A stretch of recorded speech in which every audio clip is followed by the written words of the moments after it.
चलो चलो जल्दी से, जल्दी आ जाओ मैदान में, देर मत करो।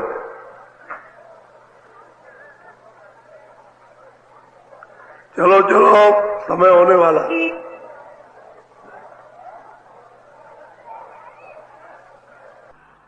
जल्दी निकल आओ, जल्दी। आज बहुत अच्छा सुनाऊंगा,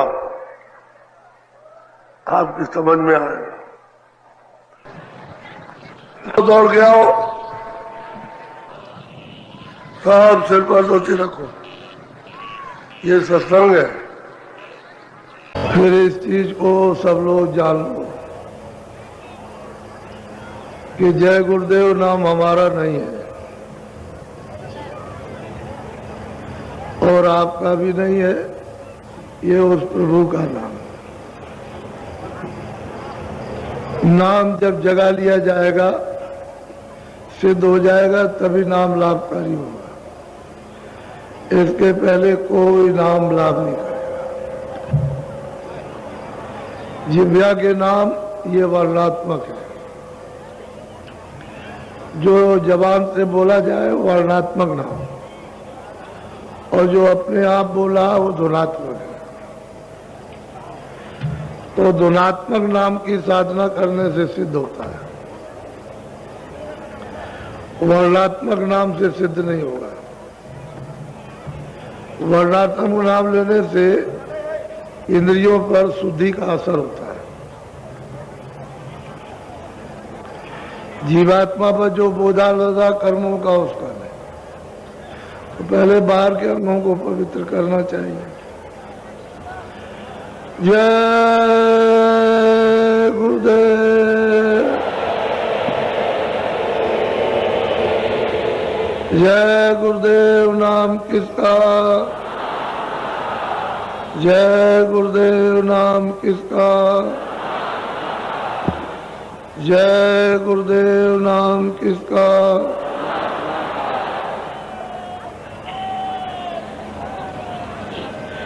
सही सच्ची बात तो है कि वो सबका है,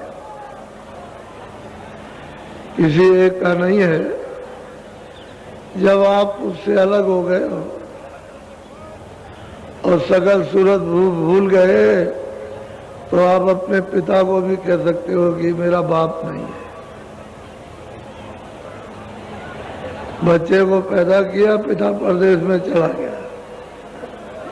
बच्चा उस समय पर 6 महीने का था।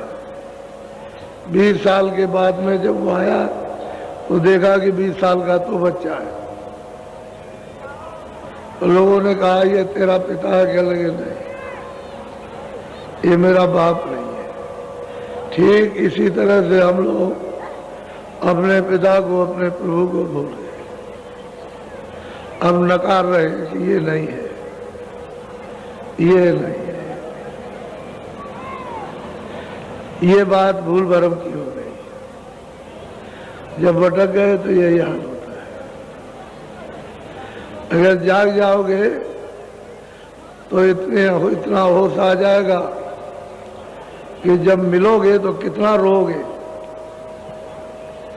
जैसे पाइप से मोटी धार पानी की चलती है, ऐसे ही धारा चलती है आंखों से, आंसू की।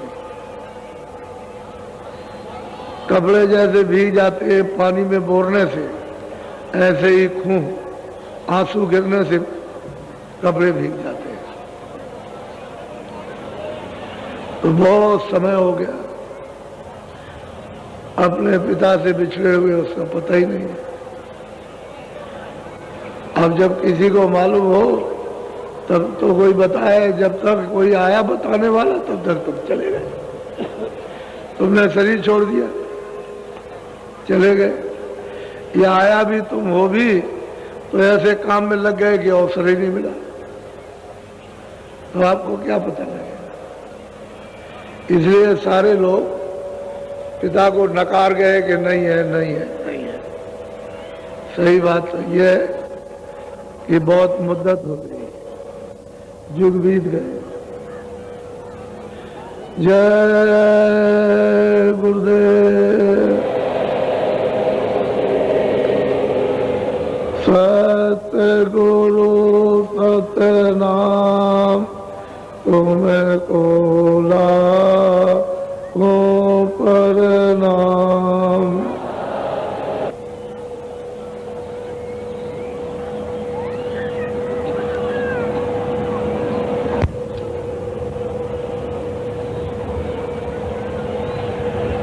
ये मनुष्य अनमोल तन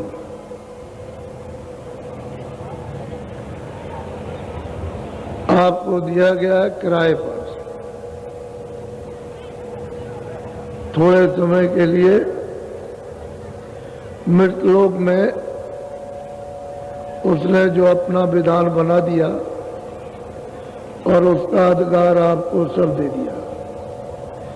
ये अच्छा है, ये बुरा है, ये पाप है, ये पुण्य है। पाप को मत करना, पुण्य को करना। मैं ना पाप के लिए रोकूंगा ना पुण्य के लिए। जो भी तुम पाप पुण्य करोगे वो सब अपना अपना भोग, सब आपको अपना अपना भोगना है। तो जितना भी हो सके अच्छा काम करो, बुरा मत करो। इसलिए ना बुरा करो कि हम धीरे धीरे अपना मन स्वच्छ पवित्र है, शारीरिक मन बुद्धि चित्त को साफ सुथरा रखते हुए किसी महात्मा तक पहुंच जाएंगे। तो जब उस तक पहुंच जाएंगे तो जो आपने पुण्य किया है बगैर उसकी सफाई हुए भी छुटकारा नहीं। तो आप उससे रास्ता पकड़ लोगे जल्दी में, क्योंकि बुरा आपने किया नहीं, अच्छा किया वो जमा है। अच्छे को भी साफ कर दोगे छुटकारा हो जाएगा। लेकिन जब वहां तक पहुंच जाओगे तो जुक्ति दे देंगे, रास्ता दे देंगे, धीरे से मेहनत करेंगे और आपसे कराएंगे और धीरे से वो भी जो आपने पुण्य जमा किया वो भी जल जाएगा। जब वो भी जल जाएगा, न पुण्य रहेगा न पाप, तो जीवात्मा की रिहाई हो जाएगी काल के देश में। न वो जलवेगी न मरेगी, न चार खानों में जाएगी न 84 लाख योनियों में। उसको किसी योनि भी नहीं जाना, छुटकारा हो जाएगा।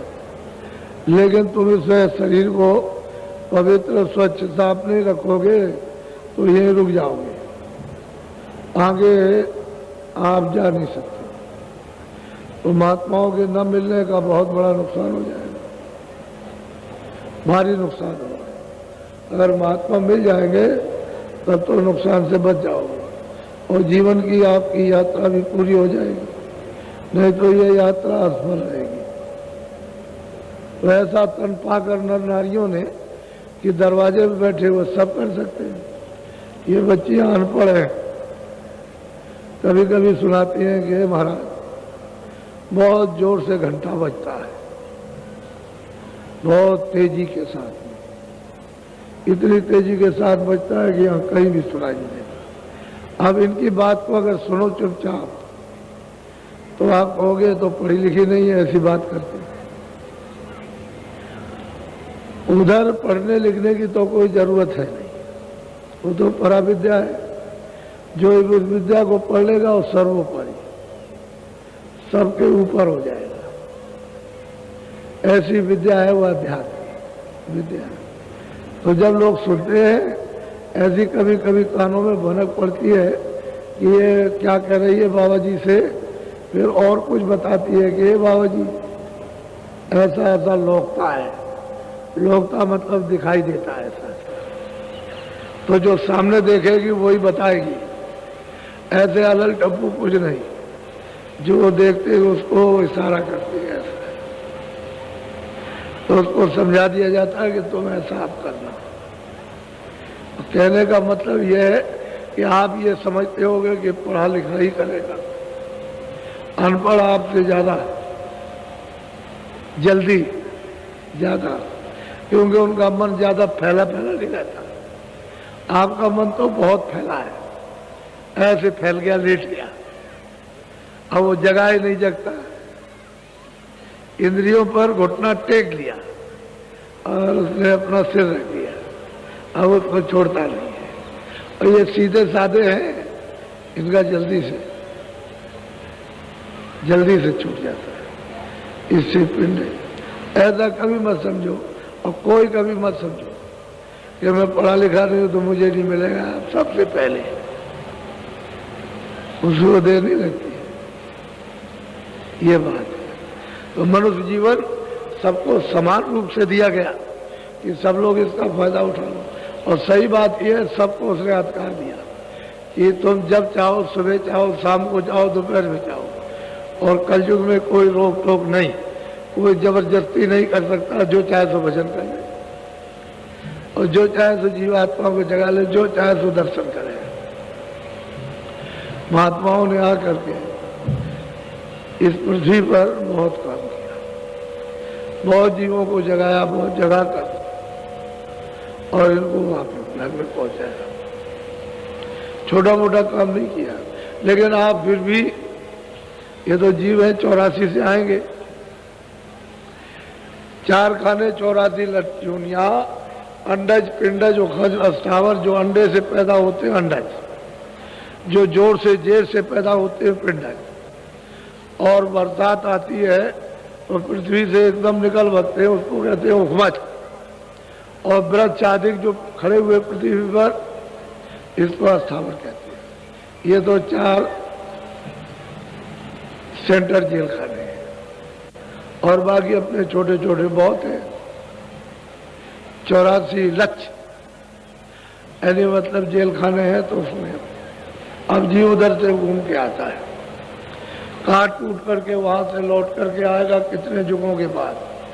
तो सबसे अंत में उसको, जब उसको मनुष्य शरीर में आना होगा, तो गाय और बैल की योनि मिलेगी।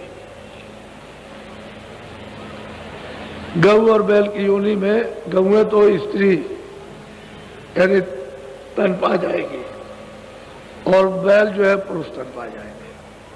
ये अंतिम 84 की अंतिम योनि है मनुष्य शरीर में आने की। ये जितने भी बैल और गऊ हैं, सबको मनुष्य शरीर मिल जाएगा।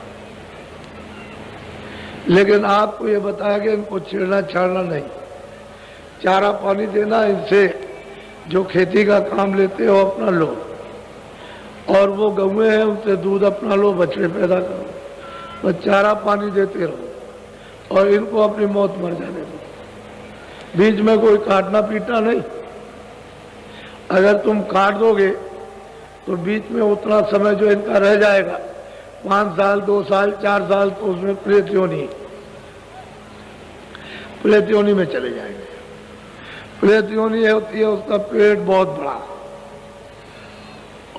और उसका मुंह होता है सुई से। सुई का कुछ नहीं है, बहुत बारीक, ये उसमें कोई भी अनाज का दाना नहीं जा सकता।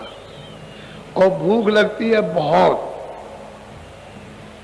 लेकिन जब जाएगा नहीं तो फिर क्या रोएगा।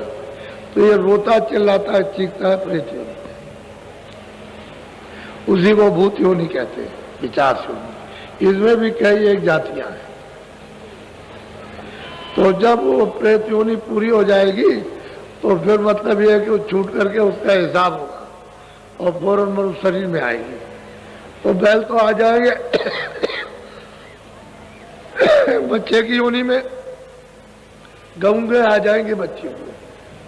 अब उनका स्वभाव चिड़चिड़ा, क्योंकि वो चिल्लाती नहीं, यहाँ दौड़ी, उसको लगी, उसको लगी, उसको लगी, रोई गाई, दिन भर रोती है, वो चिल्लाती है हमेशा, और उसी में उनका वो शेष जीवन समाप्त हुआ। उसके बाद ऐसा हुआ, बाद में हिसाब होगा, हिसाब हुआ, अब उनको मनुष्य शरीर में आना। तो आपके यहाँ बच्चे और बच्चे होंगे, बाप का एक भी बात का कहना नहीं मानेंगे, सास ससुर का एक भी कहना नहीं, अपने पति का एक भी कुछ नहीं। आंख दिखाएंगे तुम्हारी दम निकल जाएगी। अब समझ लो, इतना चिड़चिड़ा स्वभाव उनको। इससे क्या मतलब, इसलिए महात्माओं ने कहा था कि गऊ और बैल को चारा पानी देना अपनी मौत से मर जाना, लेकिन आपने ये नहीं होने दिया। अब वो तंग नहीं करेंगे आपको, लड़कियां आपको तंग करती है, लड़के आपको तंग करते हैं, पत्नी आपको तंग करती है, पति आपको तंग करती है। ये तो भारत का आध्यात्मिक विज्ञान है, लोप थोड़ी हो जाएगा। ये लोप हो जाएगा तो जानने वाले हमेशा रहेंगे। अब आप ना उनके पास जा सको तो अलग बात है, इसलिए आपको ये बताया गया था तो आपने कुछ भी पालन नहीं किया। कहते हम रामायण जानते हैं, हम गीता जानते हैं, हम कुरान जानते हैं, कुछ नहीं।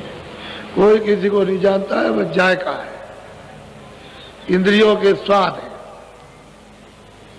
बस कुछ नहीं। कोई कुछ जानता नहीं है, बस इसमें फंसे हुए हो। और दिल बहलाने का मजहब धर्म है। अरे भाई मजहब दिल बहलाने का, मजहब के लिए तो लोगों ने उसे रूहानियत, उसे खुदाई खजाने को, यानी मतलब कितनी उन्होंने रियाज की, मेहनत की, कितनी तकलीफ उठाई, तब जा करके वो प्राप्त हुआ। और आप उसको ऐसे समझते। तो चीज ये है कि मनुष्य शरीर यह हाईएस्ट स्टेज है। ये अंतिम दरवाजे पर जीवात्मा को बैठा दिया और कह दिया देखो भाई मिलो महात्माओं से, रास्ता वो बताएंगे, किताबें रास्ता नहीं बताएंगी, ईश्वर नहीं बताएगा, क्योंकि वो तो बताने के लिए आएगा नहीं। किताबों में समझ नहीं पाओगे, महात्मा के पास जाओ। वो तो कहते हैं जो मुझसे मिला, जो मेरे पास आता जाता उससे मिलो, वो तुमको मेरे पास पहुंचा देगा, सीधा काम। तो आप उस महात्मा से मिलना चाहिए जो उसके पास आता है, जो जिसके पास आता जाता उससे मिला दे। आप उससे नहीं मिलोगे तो नहीं मिल सकता। जिसने खुदा आपको देखा, खुदा के पास आता जाता, वो खुदा से मिला देगा। रूहों को, जीवात्माओं को भगवान से मिला देगा। नहीं आता जाता तो क्या मिलाएगा। तो अब ये चार खाने, ये इसके अतिरिक्त नर्क है। अब वो नर्क तो कई किस्म के हैं, कहीं जलाए जाते हैं, कहीं काटे जाते हैं, कहीं सड़ाए जाते हैं, आंख फोड़ी जाती है, कान छेद किए जाते हैं। ये इस तरह से कई नाम के नर्क अलग, और उसमें अलग अलग यातनाएं, कहीं सिर तोड़े जाते हैं, कहीं आरा चलते हैं, अलग अलग है। आरे चलते हैं दिन और रात, और चीखते और चिल्लाते हो, और वो जमदूत फरिश्ते कुछ भी उनको रहम और दया नाम निशान की नहीं, वो काटते रहते हैं, रेतते रहते हैं। कभी ऐसे काटेंगे, फिर रेतेंगे, फिर वो जलाएंगे, फिर उसको उसमें डाल देंगे, तो उसमें मतलब है कि कुंभी नर्क में, तो उसमें सड़ाएंगे। अब उसमें इतनी बदबू है किसी चीज में, सारे संसार का मैला इकट्ठा करके रख दो, उसमें कोई बदबू नहीं, इतनी बदबू है, उसमें डाले। और जब तुम उससे सिर ऊपर निकालोगे तो 10 जूतियां, इतनी कटीली जूतियां कि तुम ऊपर निकाल ही नहीं सकते हो, डूबे रहो उसी। तो कई किस्म के नर्क हैं। महात्माओं ने देखा तो आपको बताया, अरे भाई वहां तो ये दुर्गत होगी और तुम यहाँ 4 दिन की चांदनी फिर अंधेरी रात। तो महात्माओं से मिलना चाहिए। अब प्रश्न इस बात का है कि जब जीवात्माएं जाग जाती हैं महापुरुषों के चरणों में रहकर, जाग गई और यहाँ से यानी उन्होंने सब कुछ प्राप्त कर लिया, ईश्वर को भी देख लिया, ब्रह्म को भी देख लिया, पारब्रह्म को भी देख लिया, और अपने घर में सत्य देश में उस प्रभु के पास भी पहुंच गए। तो अब वो उनको प्रश्न करना तो उन्हीं को आएगा, हमारी तरफ से, हमारे हित के लिए, हमारे फायदे के लिए। ऐसी रूह, ऐसी जीवात्माएं तो प्रश्न महापुरुषों से कर सकती है कि इसमें जीवों का हित कैसे होगा। लेकिन जो अंधा बहरा है वो क्या प्रश्न करेगा, उसे तो प्रश्न करने का पता ही नहीं कि मैं किस संबंध में प्रश्न करूंगा। तो मैं आपको एक अच्छी सी बात, एक है उत्तर और प्रश्न, महापुरुषों का उत्तर और सुरत का प्रश्न, ये दोनों हो रहा, यानी शिष्य का गुरु का। ये शिष्य प्रश्न और गुरु महाराज उसका उत्तर दे रहे हैं। तो आप इस संवाद को थोड़ा सा एक संकेत में इसको ध्यान से सुन लीजिए, क्योंकि ये चीजें आपको कभी मिलेंगी तो नहीं सुनने, तो कोई सुना, हम इसलिए सुना रहे, वैसे भी सुना दे हमको। वैसे किसी गुरु महाराज की ऐसी कृपा है कि हमको कोई मतलब है, वो तो जो किताबों में हम उससे अलग तो कुछ लाएंगे नहीं, और उधर कुछ अलग नहीं है। महापुरुषों ने कोई कमी तो रखी नहीं है, लेकिन तुम में कमी है। तुम कहिए न समझ बैठो कि बाबा जी न मालूम कहां से बना करके ये कह रहे हैं। ये इधर उधर से मतलब ये कि ऐसे ही ढोंगबाजी, तो मैं ढोंग करने के लिए थोड़ी आ पा रहा है। ढोंग करने का अगर होता तो पहले ही ढोंग कर लेता। असली जो सत्य है वो है। तो सूरत पूछती है स्वामी से, यदि जो दोनों आंखों के बीचों बीच में बैठी है तो वो सेवक पूछता है स्वामी से, ये स्वामी हमारे प्रश्न का उत्तर दीजिए। बोलो। अब सूरत पूछे स्वामी से, वेद कहो तुम अपना। कहते हैं कि मैंने बहुत कुछ सुना कि ये घर अपना नहीं है, ये परदेश है और यहाँ बड़ा दुख है, बड़ी तकलीफ है, और बहुत तरह से आप जगा रहे हो, चिता रहे हो। तो हमारा एक प्रश्न है स्वामी कि आप अपना तो भेद बता दीजिए कि आप कौन हैं, आप क्या चाहते हैं, कौन है, कहां से आए, कुछ अपना बताइए। अब ये जानकार जो सूरत है, जो मनुष्य रूपी मंदिर में जाग गई और पूरे पद को प्राप्त कर लिया, वो सूरत अपने स्वामी से आपके हित के लिए प्रश्न करती है। बोलो। वास तुम्हारा कौन लोक में, या आए तुम कौन। अब वो सूरत कहती है कि मृतलोक में जो आप उपदेश कर रहे हो, तो मेरे प्रश्न का तो ये उत्तर है कि आपका वास किस लोक में, और कौन सी आप मौज लेकर के आए हो, आप चाहते क्या हो। पहले अपना पता बता दीजिए कि कहाँ रहते हैं और हमसे क्या चाहते हैं। बोलो। देश तुम्हारा कितनी दूर, खोजे सूरत न पावे। और सूरत कहती है मनुष्य रूपी मंदिर में बैठकर अपने स्वामी से कि हे स्वामी, ये बताइए कि देश है यहाँ मृतलोक से आपका देश कितनी दूर है, आप कहाँ रहते हैं। क्योंकि हमने तो यहाँ सब जगह ढूंढा, यहाँ मृतलोक में भी हमने सब जगह देख लिया कि आपका कहीं पता नहीं लगा। सब जगह ढूंढा, तीर्थ भी किए, व्रत भी किए, जब भी किए, तब भी किए, यज्ञ भी किए, ये किया, वो, ये सब कुछ किया, लेकिन यहाँ कहीं भी आपका पता नहीं लगा। तो आप किस देश के रहने वाले, और मृतलोक से आपका देश कितनी दूर है। बोलो। मैं बिछड़ी तुमसे कहो कैसे, देश पर आए आई। और वो सूरत मनुष्य रूपी मंदिर में मृतलोक में अपने स्वामी से प्रश्न करती है, ये स्वामी ये बताइए कि मैं आपसे क्यों बिछुड़ गई, अलग क्यों हो गई आप, और कितने दिन से अलग, मैंने कौन सा अपराध किया, कितने दिन से अलग हो गई, क्यों बिछड़ी, मुझको अलग क्यों कर दिया गया। ये भी मेरे प्रश्न का उत्तर दीजिए। आप क्यों यहाँ आए, आपका देश कहाँ है, यहाँ से कितनी दूर है, हम आपसे क्यों बिछड़ी, क्या जरूरत पड़ी थी हमको अलग करने की। ये सब तरह का प्रश्न कर रही। बोलो। मेरा हाल भेन कर गाओ, देश अपना मोई लखा। अब बहुत प्यार से कहती है कि अपना जो भी हाल है सब हमको खुलासा अलग अलग करके हमको बताइए,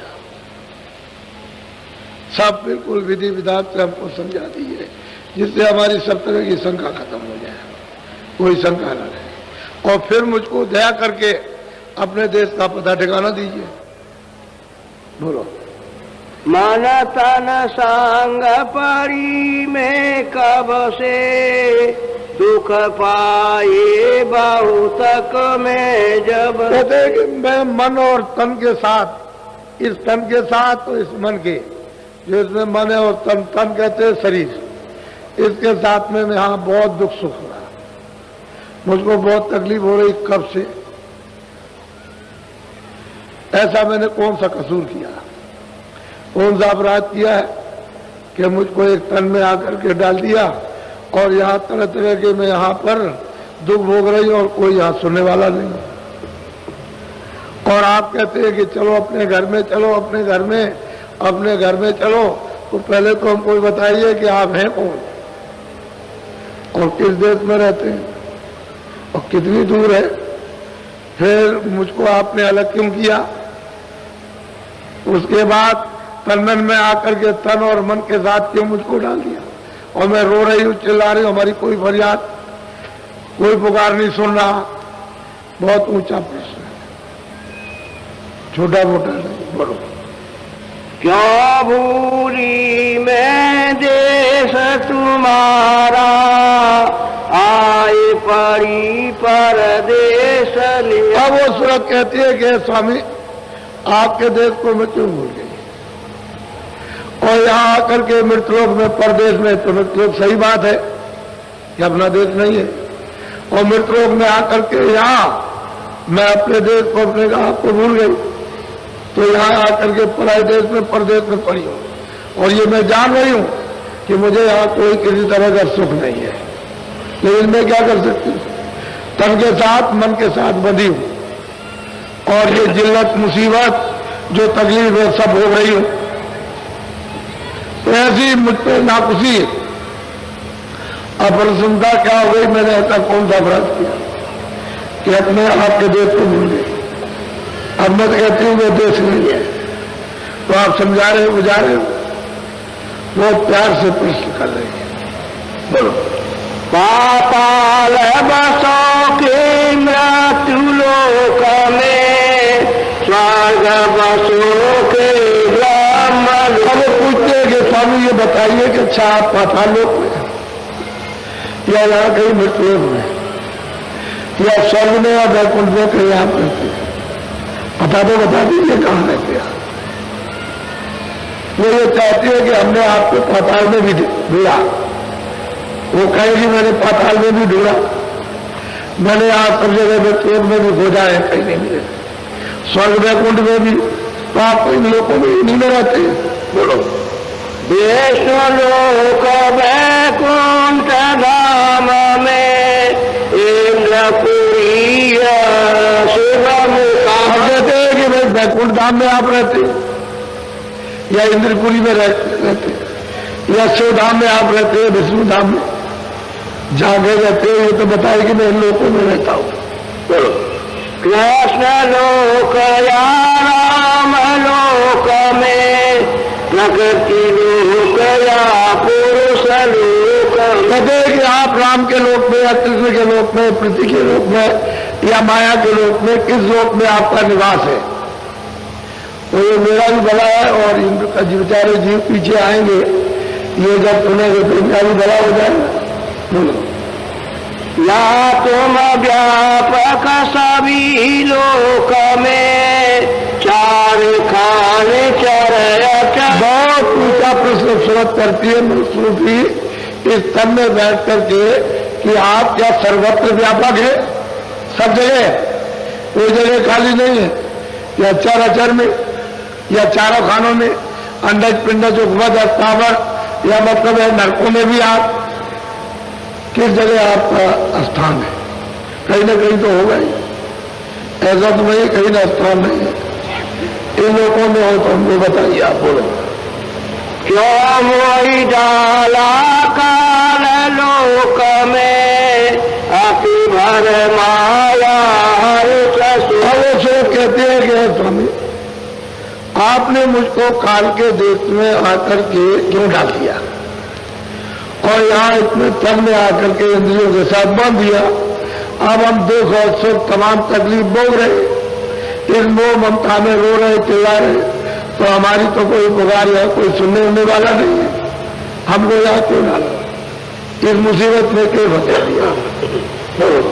अब क्यों मोहि चितावन, रूप धरा तुम स्वामी अब इतने दिन के बाद, इतने युगों के बाद, इतने कल्पों के बाद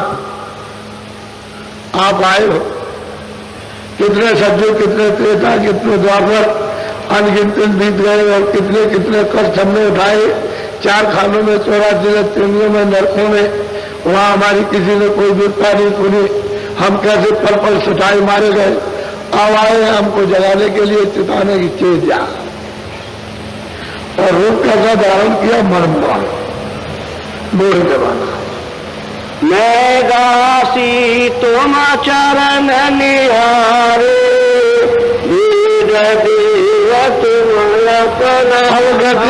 स्वामी मैं वैसे तो मैं आपकी दासी हूं, मैं तो आपके चरणों को छोड़ नहीं सकती, लेकिन सच्ची बात यह है कि अपना भेद बता दीजिए कि आप कहाँ रहते हैं। मैं आपको छोड़ूंगा नहीं, ये पक्का है। और मैं आपकी दासी हूं, मुझे अपना भेद बता दीजिए। बोलो। तब से शब्द स्वामी बोले, सुनो सुरत तुम मैं करूँ। अब वो बहुत प्रसन्न होकर इसके प्रश्न को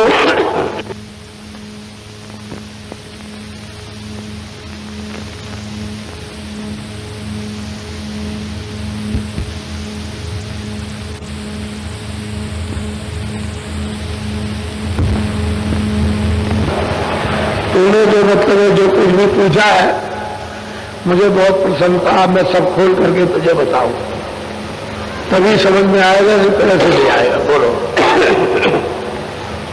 जो तू पूछे भेद हमारा, का सभी अब कर बेस्तार। तूने जो कुछ भेद मुझसे पूछा है, तो मैं विस्तार के साथ ही तुझको बता दूं, ताकि तेरी सभी शंकाएं समाप्त हो जाए। क्योंकि तूने जिज्ञासा में और समर्पण भाव से तूने पूछा, तो तुझे तो मुझे बताना ही है, तुम्हें विस्तार से बता दो। बोलो। मैं हूँ अगमय नामय माया, रहूं मौज में अगर। सब कहते हैं स्वामी के सुरत, मैं हूं अनाम अमाया, मैं माया के रहता, अनाम हूं, मैं अपनी मौत से अधर में, यानी ऊपर रहता हूं।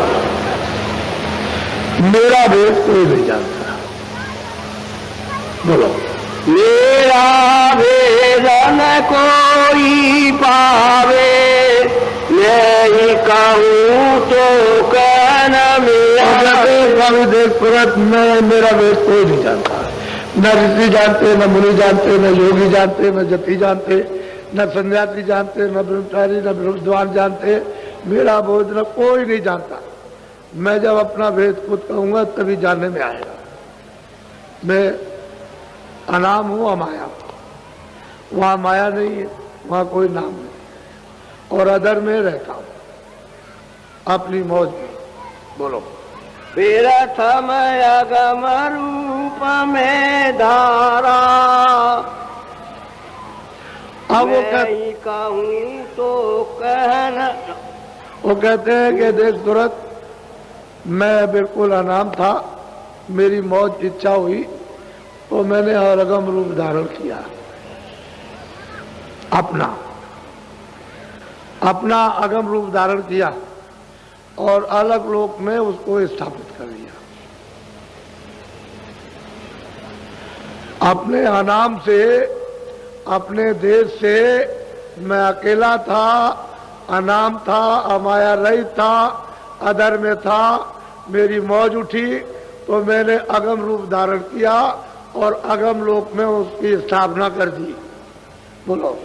तीसर सात लो पौरुष में भया, सात लोक में ही कहते फिर मैंने अलग रूप धारण किया, अगम से अलग रूप धारण किया और उसके बाद सत रूप धारण किया तो अलग जब रूप धारण किया तो अगम लोक में, वो लोक उनका अलग है। और सतरूप जब धारण किया तो सतलोक अलग है। तो सतलोक भी अलग है, अलग लोक भी अलग है, अगम पुरुष अलग, अगम लोक भी अलग और अनाम लोक अलग। कहते हैं कि ये मैंने तीनों अपने रूप स्थापित कर दिए तीनों लोकों में। एक का नाम अगम पुरुष, एक का नाम अलग पुरुष और एक का नाम सतपुरुष। सात इन तीनों में मेरा रूप, यहाँ से उतरी कलाया। अब वो कहते हैं इन तीनों में मेरा रूप स्थापित है, मुझे वहां जानो कि मैं वहां हूं। मैंने अपने सतरूप की स्थापना कर दी और मैं तो अलग हूं, जैसे पहले था वैसे अब भी हूं।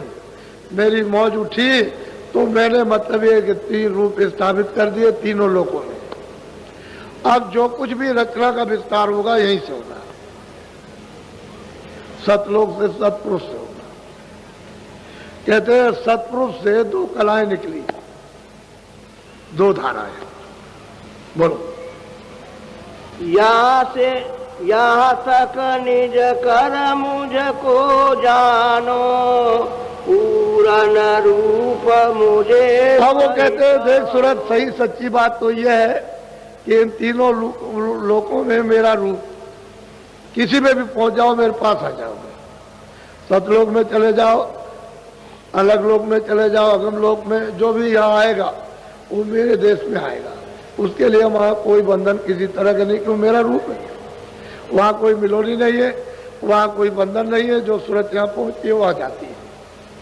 सबने यहाँ बताया, वो स्वामी जी महाराज ने भी कहा, लेकिन चूंकि आपने अभी उनके उसको सुना नहीं, समझा नहीं, उन्होंने भी यही बात कही, इन तीनों में मेरा रूप है और यहाँ तक मुझको निज कर जानो, जो भी इसमें पहुंच जाएगा मेरे पास आ जाएगा। बोलो। अंश दोई सतपुरुष निकारी, ज्योति निरंजन नाम धरा। हाँ, वो कहते हैं कि देख सतपुरुष ने दो धाराएं, दो ज्योति निकाली। एक तो आद्या महाशक्ति थी और एक वो ज्योति जो नाम पड़ा है निरंजन। कहते हैं हमने ये दो धाराएं निकाल दी, ये वहां से निकली है सतलोक से, और दोनों आकर के सीधी उसी की आवाज पर आई है। जंजीरी द्वीप में सहदल कमल में आकर के बैठ गए।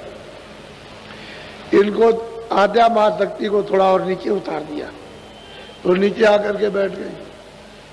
ये जो कुछ भी खेल और तमाशा है, बोलो। यह जो कला उतर कर आई, जंजरी दीप में आन समाई। बोलो। यहाँ बैठी त्रिलोकी रची, पांच तीन की धूम। वो कहते हैं देख तुरंत यहाँ सहदल कमल में बैठ करके, यानी मतलब है निरंजन भगवान ने और आद्या महाशक्ति ने यहाँ बैठ के तीन लोक की रचना की है। ये सारा मसाला यहाँ से वितरण हो जाएगा। नीचे का ये तो मृतलोक है, ऊपर में अंडलोक है, स्वर्ग वैकुंठ, ये 14 लोक अंड की रचना में, ऊपर में सूक्ष्म लोक है। कहते हैं तीनों लोकों की रचना का विस्तार यहाँ बैठ करके यहाँ किया। सारा मसाला इन्होंने यहाँ मिलाया।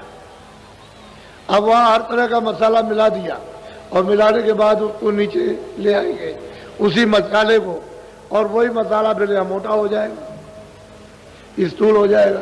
अब ये यहाँ स्थूल हो गया, जल पृथ्वी अग्नि वायु आकाश, ये स्थूल मसाला मोटा है, सबसे मोटा मसाला।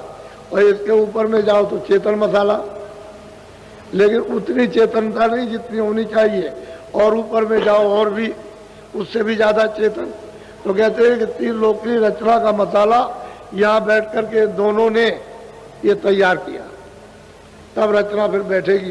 तो रचना ऐसे नहीं बैठेगी, जब तक सुरतें नहीं आएंगी तब तक कोई रचना नहीं हो सकती। जब तक जीवात्माएं लाई जाएंगी तब तक कोई भी रचना किसी प्रकार की किसी मंडल में नहीं हो सकती। ऊपर भी खचाखच भरा हुआ, नीचे तो कुछ जगह खाली है, लेकिन ऊपर तो खचाखच, वहां तो कोई जगह सुरतों से खाली है नहीं। बोलो। तीन लोक से मैं रहूं न्यारा, 4 5 6 में बेस्ता। तब वो कहते हैं कि देख सूरत, मैं तीनों लोगों से अलग हूँ, न मैं पाताल में हूँ, न मैं मृतलोक में हूँ, न मैं स्वर्ग में हूँ, न ब्रह्मांड में, न इंद्रपुरी में, न विष्णुपुरी में, न शिवपुरी में, तो इनसे सबसे अलग। न मैं इस ब्रह्म के लोक में, न पार ब्रह्म के लोक में, न महाकाल पुरुष के लोक में, मैं सबसे अलग हूँ। अब वो सूरत का प्रश्न का उत्तर दे रहे हैं, और ये भी सूरत पहुंच गई है तभी प्रश्न कर रही है। अगर ये पहुंची ना होती तो इस तरह का प्रश्न कोई कर ही नहीं सकता, क्यों, उसे क्या मालूम। तब वो ये प्रश्न किया आपके हित के लिए कि जीवों को ये जानकारी हो जाएगी कि भाई हमारा सच्चा घर कहाँ है, हमारा सच्चा प्रभु कहाँ है, और किस तरह से रचना का विस्तार कहाँ से हुआ। अब उसी सत्पुरुष ने सतलोक से अनेकों ब्रह्म